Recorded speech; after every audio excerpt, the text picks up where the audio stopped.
It's time to meet another member of the team, folks. So this is Rick. Rick is our leopard gecko. Now, the funny thing about Rick is actually Rick's a little girl. When she first joined the team, she was donated to us, and they said, "Can you look after Rick, our male leopard gecko?" We got home, we had a look, and obviously Rick was a little girl. But everybody already knew her as Rick, so we kept the name Rick. Now, leopard geckos, they're native to Afghanistan, Pakistan, and even found down in Nepal as well.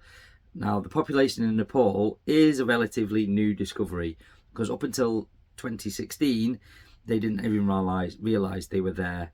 Now, the reason they think they didn't find them up until that point is this is a nocturnal species. Now, one of the giveaways is if we have a close-up of an eye, we can actually see that we have a slit for the pupil, which is often an indication of nocturnal species. Now, over in their natural habitat, they're usually in and around scrubland areas, rocky outcrops, and they'll be hunting all manner of different insects.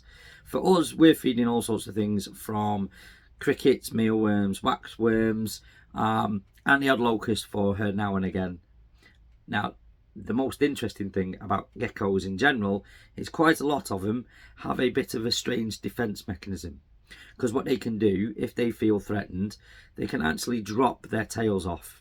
Now, when they drop their tails off, it will carry on moving around on the floor, and anything that's trying to attack this or eat this, it will basically have a free meal that's flapping about on the floor while the gecko legs it off in the other direction. Now, the fun thing as well is they can actually regenerate the tail once they drop it off. Depending on whereabouts it is where they drop it, they can grow the whole tail back. If it's right at the top though, what a lot of species will do is they will grow back a much shorter and stumpier tail, and then as a bit of a second line of defence, they basically have to work out which end's the head end and which end's the tail end, because they both look pretty much the same. But it's also where they keep their fat reserves as well. So out in the deserty areas, in the scrubland areas, they're going to be able to need to store their fat reserves as much as they can. So having these big fat chunky tails means they're actually quite healthy. But anyway, this is Rick.